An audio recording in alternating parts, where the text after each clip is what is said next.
Hello and welcome to our show, The Feminine in Integral, where you will find inspiration to get curious about the integral worldview.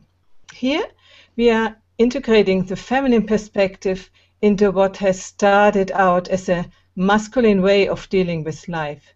We intend to support the embodiment of what was given by Ken WIlber as the theory of everything. And with other words, we want to bring head stuff into everyday life. Today's title is The Feminine and Objectivity, Seeing Reality from Outside. So welcome again. I'm your host. I'm Heidi Hörnlein, or also Adelheid Hörnlein. I'm an integral practitioner for almost 20 years, and my work with relationship and also with voice and other areas is deeply related to the integral worldview. I'm the founder of Paradiso Integrale in Italy, a virtual place and also a physical place where we explore the integral in our lives and where we hold retreats and where we do these shows like this one here. And we support people in their growing up and in their waking up by doing hangouts, by doing other things. Our show here was 10 episodes about the feminine in integral, and we began with Raquel Torrent from Spain, and then there came Hannah Hünder from Germany. Both of them won't be here today, but instead we have Monika Frühwirth from Austria. Monika is an early pioneer of integral. She has introduced and spread the integral philosophy of Ken WIlber in Germany and in Austria, where she lives, by her really constant efforts. For instance, she translated a lot of texts into German. And she has created the Association of the German-speaking Nations, the Integrales Forum, where we spoke about before, because Hannah Hünder now is one of the board members, and Monika for many, many years was the board member there too. And she was organizing live events and conferences for more than 15 years. And now, after some years of time out, she is coming back in many ways, and one of that is being here with us in the Hangout. So welcome, Monika.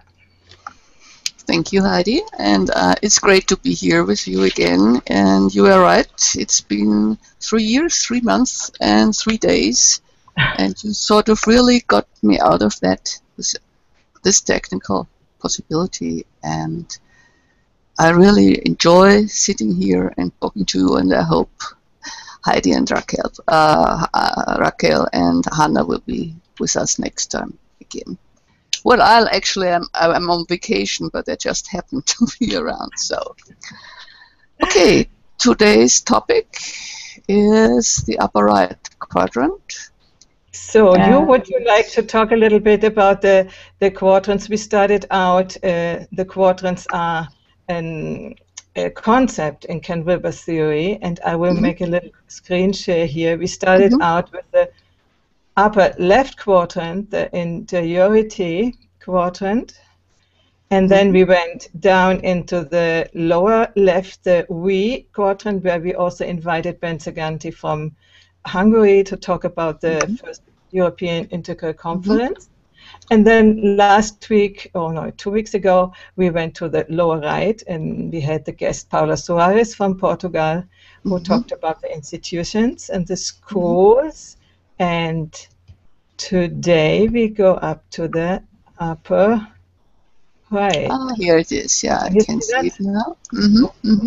So, would you like to give a brief introduction? And yeah. As far as I remember, the upper right is the quadrant that can be measured. That's the it quadrant in the language of science. So it's the most tangible, the most reliable quadrant, and the measurable quadrant. Yes, the measurable. You can measure your weight, your height, your shoe size, but also if you go a little deeper, if you measure your blood pressure, it's not as visible anymore.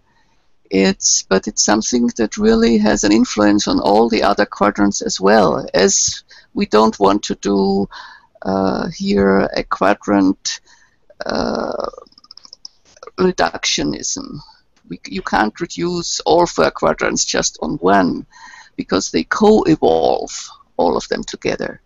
Yeah, you are naming quite a bit of advanced terminology. To explain it, for instance, we could do this with the blood pressure. If I have high blood pressure, and this is stated in the upper right quadrant, because you put yourself on a machine, and the machine says, blood pressure, I don't know, in the stars, very high.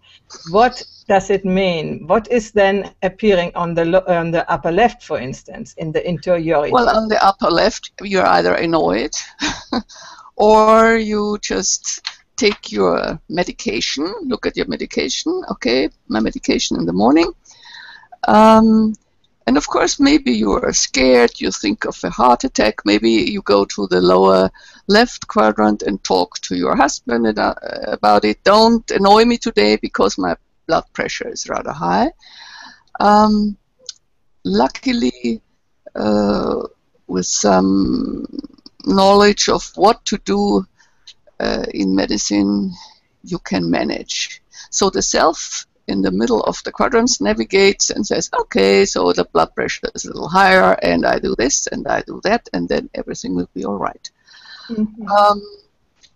And the other way around is true too, you know, when you get very emotional in the upper left, for instance, you know, and then your blood pressure probably might go up. So it is all correlated. When we can even begin in the V space, there is something which is you're getting angry about, or something happening in the relationship with other people, and you are getting angry. This is in the upper left quadrant, and then your blood pressure goes up, and this would be in the upper right quadrant, and that you can measure. While your anger, it's really difficult to measure with any instrument. Well, you see, I have the problem, my blood pressure goes up in my dreams. And that's quite a challenge. You can't just, well, I had quite a few interesting talks with my doctor, and she said, well, it's not that high, but still I'm rather tall, so it's a little higher than of small people. And I have all the relaxation experience you need and meditation. So and I found out that my blood pressure is rather high after when I wake up from a dream. And so my doctor gave me a medication, and this helps. So obviously you can influence, medicine is quite advanced, that you can influence even your sleep this way. I don't dream scary dreams anymore, and yeah, that's one of the advantages and one of the evolution of medicine. Mm-hmm. I don't make any advertising here for a special absolutely medication, but there are ways to deal with these things too. So I don't get angry at my husband, but I obviously in my dreams I really fight. This was an example just to get clear that these quadrants are connected, and if you only measure the blood pressure and you get only pills, it might be a little right. You know, it might. That's reductionism. That's reductionism. To one quadrant, only the objective side, and nobody gets interested what is happening in your body, what is happening in your, in your interiority, in your feelings, in your emotions, and so on. And often, dreams can be really, really, really getting you anxious. So you might go to a psychologist and make dream analysis and see what the universe wants to tell you. Or I eat less at night. This might be another way. Because my husband enjoys his dinners, so maybe I just reduce that. And then dreams. Of course, the connection of body and dreams and sleep it's very, very close. So you just can't separate it. So this is why I'm very grateful for WIlber's map. It's just, yeah, it's just the thing to get clear and to navigate and not to reduce it to one side of reality. And I want to bring it up again to make it again very clear. We were talking here in this upper right quadrant. There is the measurement. There are the pills, you know. And these, when you take the pills, they influence the upper left quadrant. They influence your state, your feelings, your emotions. But it can influence at the same time your lower left quadrant, you know, because with your husband you probably will have a better relationship when you don't wake up every night screaming, something like that. And on the right, probably too, because I mean, you probably, I mean, I don't know, but normally when people sleep together in the same room, it's better when they are quiet during the night, when they have created this agreement. Yeah. Yeah. So it has an influence. What you do on the upper right quadrant, it has an influence to every other quadrant, and vice versa. And today we want to talk a little more about the upper right quadrant. Yeah. What I would really like to talk about is brain research. Excuse me. Brain research. Because the upper right, when you look, you know, the zones, WIlber created the zones, so we have an interior of the upper exterior, and we have the complicated. okay. So what I would like to those who know what I'm talking about, it's the zone 6. So how science looks at it, brain waves, biochemistry, which we just mentioned, neurophysics, and behaviorism, of course. Again, if I come back to your diagram, you don't have that, but WIlber ends, you know, it's I mean this X diagram with all the stages, and WIlber ends with the neocortex, the frontal lobe, in the it quadrant. So where will our brain go from there? How will it develop? We started with the reptile brain, we went to the limbic brain where our emotions are, and then the frontal lobe where all our intellectual capacities developed. Now we are using now about 5% of our brain, supposedly. So how can we stimulate the rest of the brain to join in? I heard that knitting is one of the things you can do to relax, to meditate. I don't knit, let's put it, but I heard that knitting is... You mean with the needles to make pullovers? And this brought me to the idea that youth now, whoever has an iPad, uses his or her thumbs all the time in a very rapid mode. The thumb has played an important part in evolution of the brain already. The thumb. Yeah, the thumb. When you learn to grip, and now the thumb is in a new stage of evolution. I don't know how this will affect the brain, but I keep watching my grandchild. Yeah, right, the text. I keep watching my grandchildren. I can't do it that fast as they do it, and my thumb is too thick, and so this definitely will have an influence on, just as meditation does have an influence, but it's a different kind of influence. I hope there will be some research on this as well. That might be quite an interesting field for everybody, and it's very, very close to you. You just look around. Everybody does it now. It's not just an individual thing, it's a collective thing. Using your thumb in a different way. What do you think of that? This is very interesting. I've never thought about that, but it's true. When I see young people with the cell phones, I mean, I'm really doing boom, boom, boom, but they were and with these PlayStations and whatever, they're really, really, really good in that.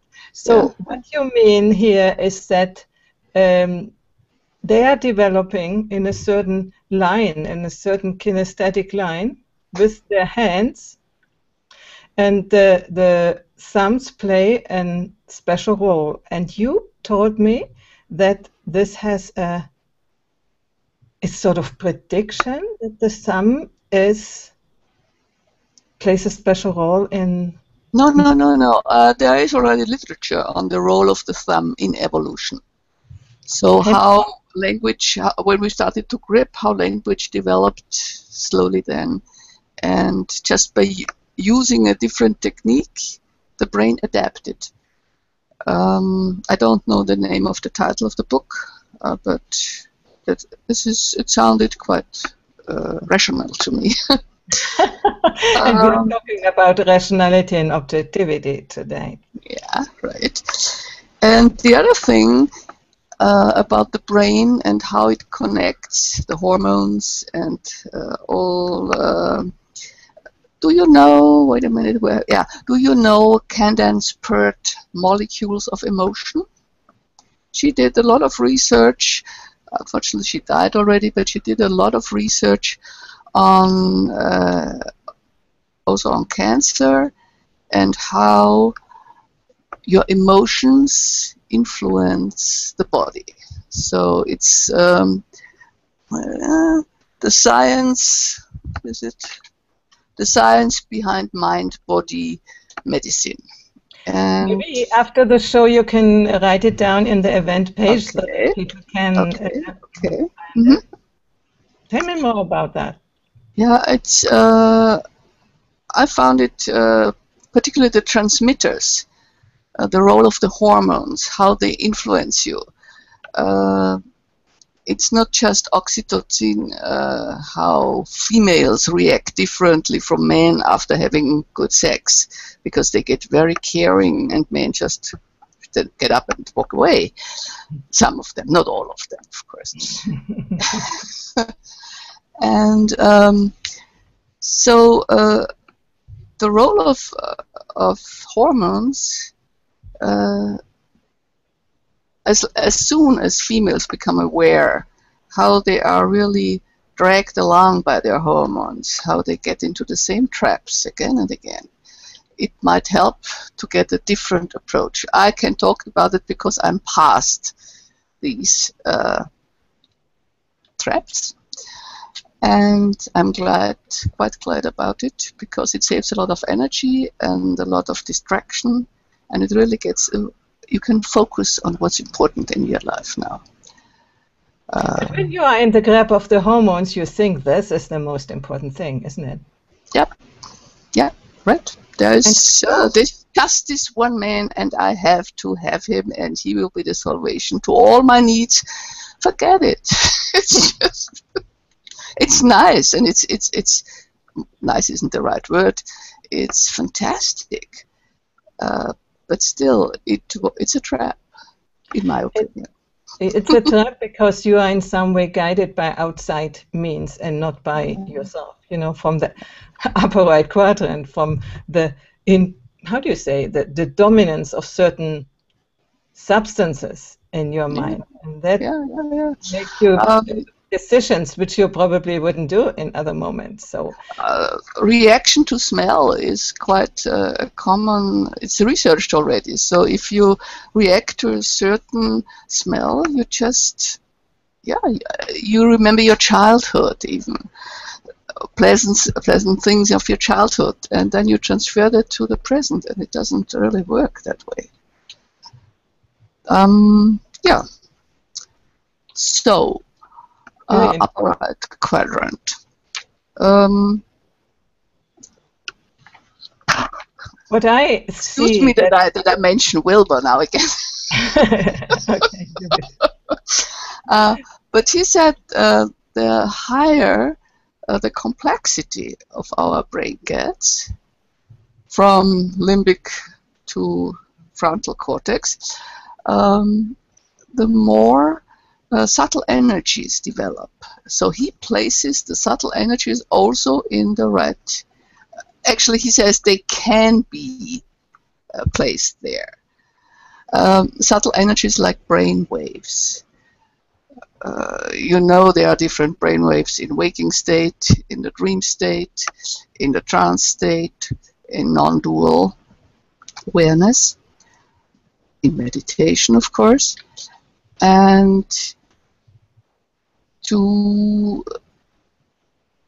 or gamma states, for example. The pilots or the people in security, airport security, the towers, they have very high gamma waves, brain waves. Mm-hmm. So this is quite an everyday fact that you have to be aware of your brain waves. Who is? I mean, taking a deep breath when you are excited sort of lowers your brain waves again. Wilber, sorry. There is a video, a very strange video of Wilber manipulating his brain waves. So he actually can. I'm not sure. I can't do it. I mean, I have never tried to wire myself to something and show that I can. But people who meditate a lot do have an influence on their brain waves. Buddhists are usually very, very friendly and calm people. So, and this is what I really appreciate about them. I mean, everybody at the end can have influence on their brain waves. It's a very old tool, which you said already. Take 3 deep breaths when you get overexcited or something. Mm-hmm. Do something which can, how do you say, can change this state in which you are in. And there are a whole lot of also medicines, a whole lot of tools to do that. And if you don't want to have medicines, to go to sleep, for instance, so you can use meditation or listening to. There are a lot of techniques to go to sleep. Yeah, just breathing in and breathing out in a certain rhythm is very, very it's common. Or visualizations that you lie at the sea and the sea comes up and you breathe in and the sea goes down. So if you do that 4 times in an even rate, you just fall asleep. Yeah, and the frequency of the brain waves depends your state. You know, right. The higher the frequency is, the more you are, let's say, awake or excited or whatever, and the lower it is, the more calm you are. So when you learn the techniques, the interior techniques like meditation, listening, or the exterior things like putting some, doing what you need to do for calming yourself down, you can have an influence on that. Yeah, cleaning the windows. Cleaning windows. Yeah. Cleaning windows, very meditative. Dusting, polishing. Vacuum cleaner, something like that. No, that's too loud. I hate noisy instruments. Let me see. I did have some notes still. Yeah. Anyway. Yeah, another thing that really, and it's also in connection with the lower right quadrant and the upper right, the speeding up of our visual imprints. For example, when you watch television, advertising uses 5 seconds to get the message across, a combination of text and words and visual images.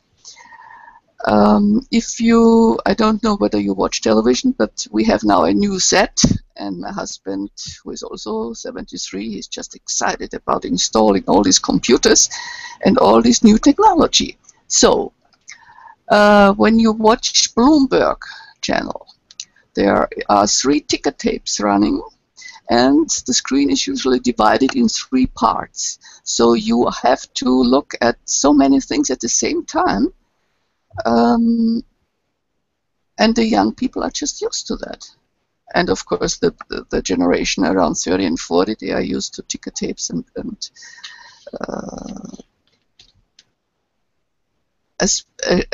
much faster. Or when you wait at the internet for a connection and it takes longer than 3 seconds, you really you want it done much quicker. So there is an increase in the pace of life, or of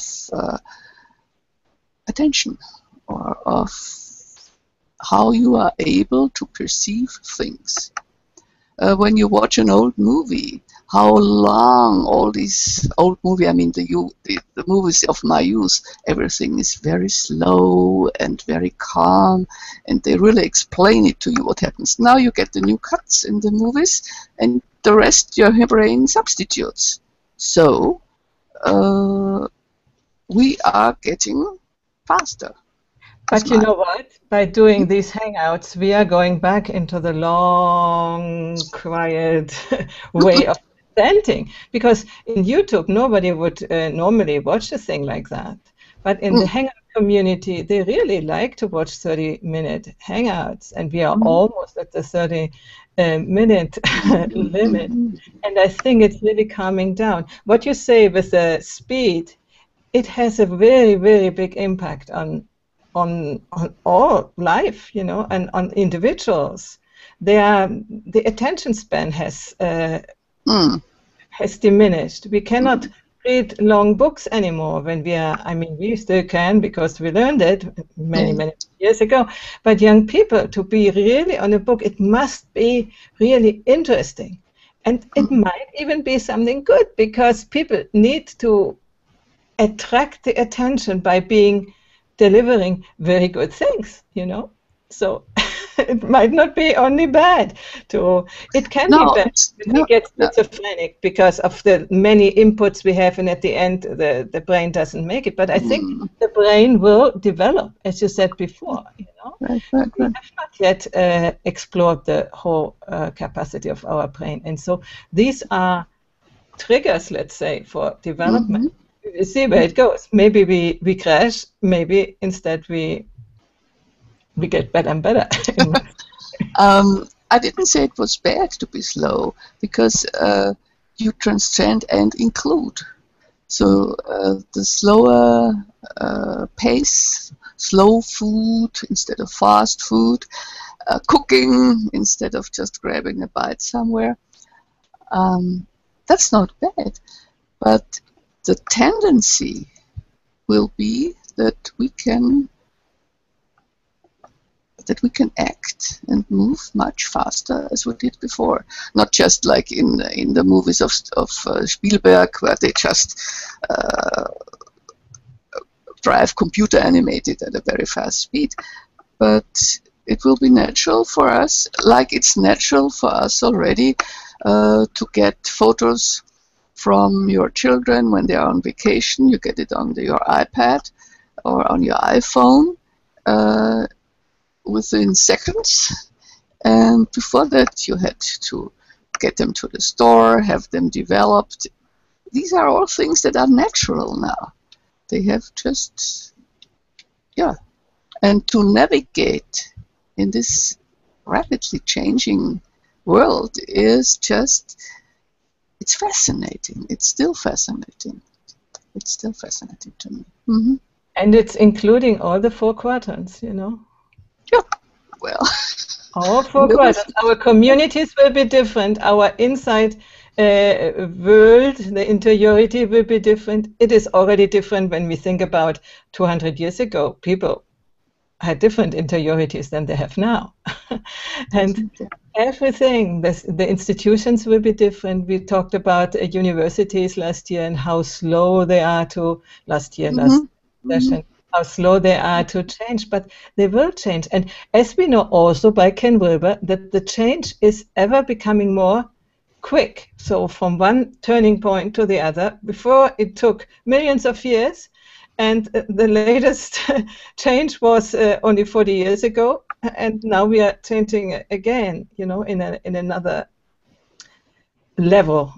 So it is accelerating, and there might be, I don't know, in some years, or every 5 years will be something, a major change. Who knows? You know, it seems to be in this way. We will wait. I hope we can still be alive to see all these amazing things coming up, and we can help to deal with the problems, but they will be there as well, because you cannot have just one thing without the other. Well, if you look at it in the spiral dynamic way, you always get back to the same point where you have to solve something still, and it's not in leaps and bounds. It's just very, very, very slow, in a very, very step by step, and sometimes a step back, and then you come again to the same point, and then finally maybe you manage your anger. There are so many series now on television about anger management. So how do you cope with your anger? I was sitting to a lady yesterday in our subway, and she felt she didn't have enough room. She was very thin, but still, and she sort of started pushing her elbows against me, and I was reading, and I looked up at her, and she said, "You're taking up too much room," because I had a bag in front on my lap. So I looked at her and I said, "Wow, you're really, really uptight, aren't you?" It was about all I could say. And so she sort of wrung her hands. So she was really, I don't know in what mood she was, but she was. So how will she deal with her anger in about 5 years? How will she deal with her anger in about 10 years? You do it differently, and I don't have to get into a fight with somebody who sort of infringes on my space. I just look at why does he do it? Why sits he this way? I don't have to sit next to him. So there are many choices, and This is the good news, because before, in earlier stages of development, we just took out the knife and killed the other person who was in the way. It's a big achievement that we don't do it anymore, but that we say, okay, she is up in a strange way today, so I better go out of her reach or something like that. And it's not just. First of all, you look into this is how what I learned in my life. You look, what is my share of the situation? Why do I get angry? It's not just the other person I'm blaming. You look, what have you contributed to what is going on? This is of shadow work, and it's a very important fact. And from then on, you learn how to deal with it. And you know, if you really get angry, your gallbladder just will build another stone or whatever. So there is no need to really get upset that way. People sometimes do get upset. Yeah, we have to learn that, the emotional intelligence, develop a more emotional intelligence to be able to keep these emotions in a non-destructive way, neither for yourself or for other people. And I think we will have to talk about that too. That would be great, yeah. And we are coming to an end now. I would like to wrap it up. I thank everybody for watching. And please, please, please leave your comments and also your suggestions here. Suggestions, yeah. Suggestions, here on the page, because we are ending now this series of the Feminine in Integral. But if you want to be part of future shows we are planning, then please let us know. Then in September, I'm planning a new series, which will be called the Wisdom Factory, where we will invite people with notable experience and knowledge and, as we say, wisdom, to talk about their path and what their intentions are for the future. A little bit like we did today with Monika, but just we were concerned with the upper right quadrant of objectivity. I think that our world needs leadership of wise people, and this should be and will be a forum to connect them so that they and that we can start to collaborate to create something new in the world. So please stay tuned here on Google Plus and on Facebook, and also visit our website, thepowerofrelationship.com, for forthcoming informations about what we will do. And thank you. Monika, would you like to say a final word? Thank you, Heidi, for the opportunity to share, because sharing and the dialogue are one of the most important steps in our lives. That's my final word. Thank you. And thank you that you came to share, and thank you everybody who will listen also in the future, the recordings, and please come and share with us. Bye-bye. Bye.